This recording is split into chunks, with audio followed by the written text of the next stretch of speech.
Hi, today I'm gonna introduce an illustrator, Moriwo. I met him quite randomly through a friend of mine last year, and I realized I had seen a lot of his artwork before because he's done a lot of work for the LGBT community so far. I visited his exhibition the other day and interviewed him, so please take a look.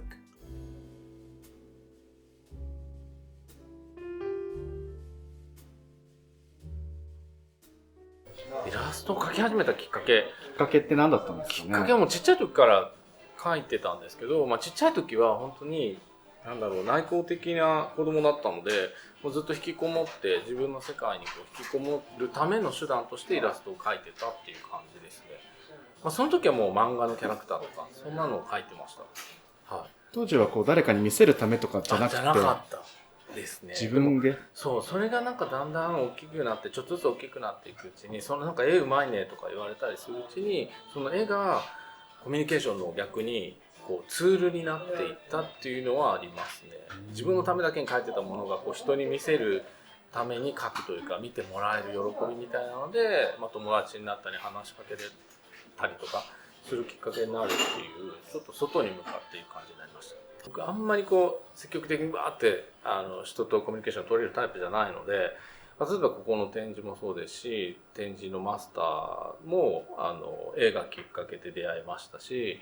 こうやってね来ていただいている見に来ていただいている方との出会いとかもそうなんですけど、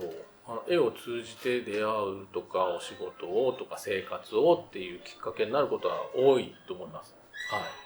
今回の個展のテーマライフゴーゾーン、これはどういう意味合いで名付けられたんですか。そうですね、去年来ていただいた展示が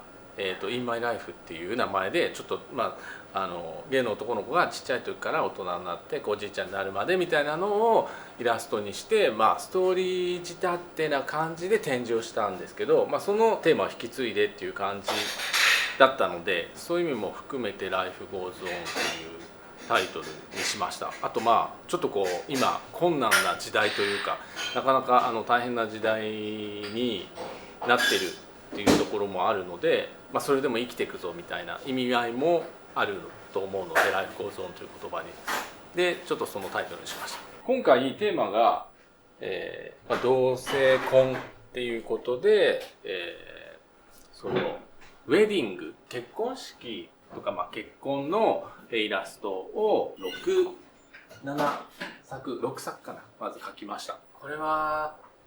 タイトルがラブゴーズオンっていうタイトルで、同性パートナーシップ宣誓制度が、今年、都内で実施されるであろうとはされている、その予定ではあると思うんですけど、その先にある同性婚みたいなのってまだちょっと先かなとは思いつつも、実際結婚が叶って、実際結婚ができたっていうシーンで、感無量で思わず天を仰いでいるというような感じのシーンを描きたいなと思って描きました。いつも犬とか描いてるんですけど、猫をちゃんと描くのが初めてかもしれないですけど、ちょっと招き猫的な感じでちょっと福を呼ぶじゃないけど、展示の一番ちょっと表か入り口のところにまず入ってきてもらって、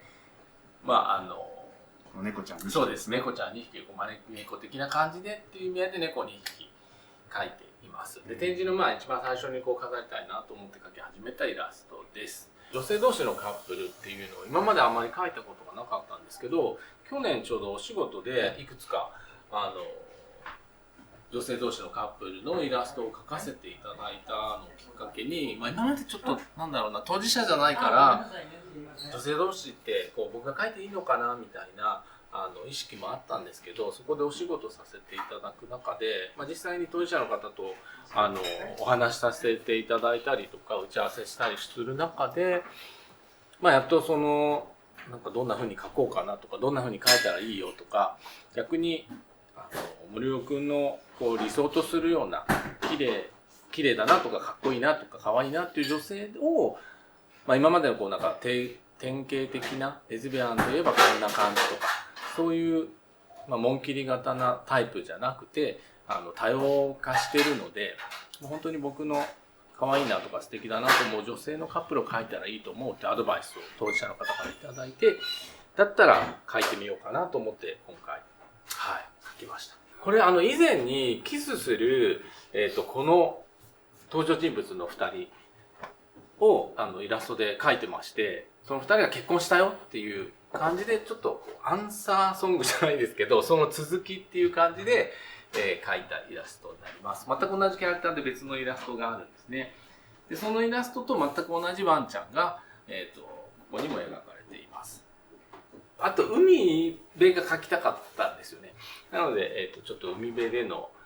結婚式というか披露宴というかっていう感じで描きました。これはタイトルがチェリーっていうタイトルなんですけど、桜の木の下なんですけどね、この2人の年齢が普通にだいたい20代ぐらいの設定で描いてたんですけど、描いてるうちに、自分がもし同性婚ができるようになるにはだいたいどれぐらいになるのかなと思った時に、ちょっとまだ先かなっていうふうに思って、もしかしたらおじいちゃんとかになっちゃうかもなと思って、おじいちゃんになっても、何かその時に機会があったり結婚したいなと思ったら晩年になって結婚するのも素敵かなと思って、自分がもし結婚するならこれぐらいの年齢になるかもなというイメージで描きました。でちょっとファンタジーっぽく描きたかったので、動物とあと、桜って結構すごく生命力もあって、でまた少し生と死みたいな象徴みたいな花植物だと思うので、ちょっと晩年になったっていうことも含め、その生と死の象徴の桜の下で式を挙げて、で動物たちがですね、全部青い鳥とかブルーバタフライとか青い蝶とか鹿とか、これも全部ですね、福を呼ぶ幸せの象徴的な動物ばっかりなんですよ。リスとかもそうなんですけど、そうなんです。ハリネズミとかも実はヨーロッパとかで害虫を食べるとかって意味があるらしくて、すごく縁起がいい動物らしくて、そういう縁起がいい動物たちを描きました。では次ですね、女性2人がタキシード姿での結婚式というか、のイラストになります。タイトルがスーツ&タイっていう、これも曲のタイトルなんですけど、好きな、のタイトルにしました。でもともとタキシードとかパンツスーツを着てる女性がすごいかっこよくて憧れがあって、自分がもし女性で結婚式を挙げるならウェディングドレスも着たいけど、新郎と一緒のタキシードも着てお色直しとかで出たいなと思うぐらい、そのタキシードの女性が好きなんですね、スーツ姿の。でそれをそのままかっこいい女性っていう感じで2人を描きました。髪とか、スタイルとかいつも男性が多いので、やっぱりこれもすごい楽しくて描くのが楽しんで描いた作品ですね。見に来られたお客様で外国の方がリップスティックレズビアンっていう風にこの絵を見ておっしゃってて、で僕も知らなかったんですけど、なんていうのかな、女性的な感じで自分が化粧をする、リップスティックなのでお化粧するレズビアンのことを、リップスティックレズビアンっていうらしくて、誰かのためにお化粧して綺麗になるんじゃなくて自分のために綺麗になるみたいな感じの趣旨らしいんですけど、ちょっとノーメイクでナチュラルな自然派のレズビアンとまた対照的にそういうファッショナブルなレズビアンの方たちのことをそういうらしいんですよ。僕も知らなかったんですけど、これ結構何人かに言われて、これはリップスティックレズビアンだねっていうふうにおっしゃってます。まずはそうが描きたいなと思った時に、最近ガチムチさんのイラスト描いてないなと思って、和装だとガチムチさんが似合うんじゃないかと思って、久々にガチムチのカップルを描きましたね。昔Gメンさんっていう雑誌がありまして、その雑誌でずっと僕がイラストを描いていたので、その時はガチムチさんを描くことがすごい多かったんですけど、最近もちょっと少なくなってたので久々にちょっと描いて、ガチムチさんはやっぱり絵にするととても可愛いなと思いました。でこれ和装なのでそのまま神社っていうのかな、での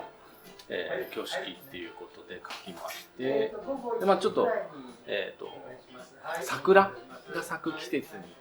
結婚式あげたいなというのが、まあ、さっきのもそうですけど僕あるので、ちょっと桜の花びらも散っているという感じになりますね。はい、家紋もよく見ていただくと桜の花びらになってます。ああ、なるほど。はい。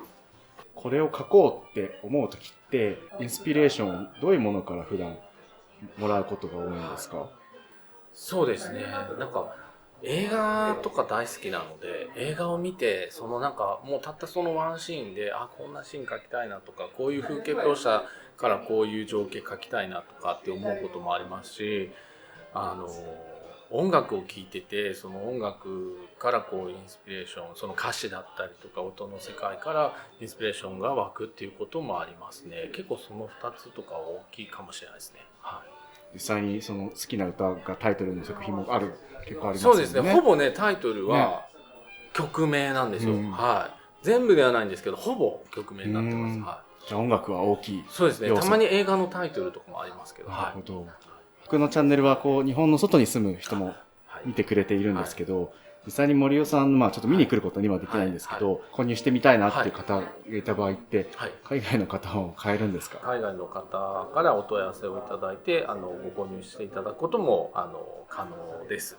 はい、その場合、ちょっとね、送料がかかってしまったり、少しお時間がかかってしまったりもするんですけど、SNS を通してご連絡いただければ、メッセージとかいただければ、はい、ご対応させていただきます。はい、今年、近いタイミングの決まってる予定とかって何かあるんですか？はい、今年実は、年間を通してまず結婚、それから家族とか、子育てとか、そして、最後にその老後とまたなんかちょっと人生をこう振り返っていくみたいな、この3つのテーマで、3回展示をして、で最後の展示で、この結婚も含め新作を全部集めて総まとめみたいな展示をしようと思っているんですね。で場所とかはまだ決まってはいないんですけど、だいたい夏前と、秋冬っていう形であと展示をしようかなと思ってます。で東京でそれは考えてはいるんですけども、今年はちょっと東京以外の、春ぐらいに5月ぐらいですかね、福岡で展示ができればなと思ってまして、あと福岡はちょっと具体的に話が進んでいるんですけど、他は、大阪とか名古屋とかでもできたらいいなとは思ってはいます。はい、今後こうちょっとチャレンジしてみたいこととかテーマとかって何か持ってらっしゃるんですか？将来的にはなんかイラストブックだったり、もしくは絵本とか、そういった出版を、作品集の出版だったり絵本の出版とかを、ストーリーもつけて、できたらなというのは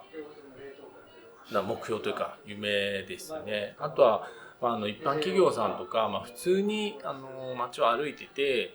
看板だとかポスターだとか、そういったものにこう絵が使っていただいて、道行く街行く人々とか LGBTQ のイラストを目にしていただけるように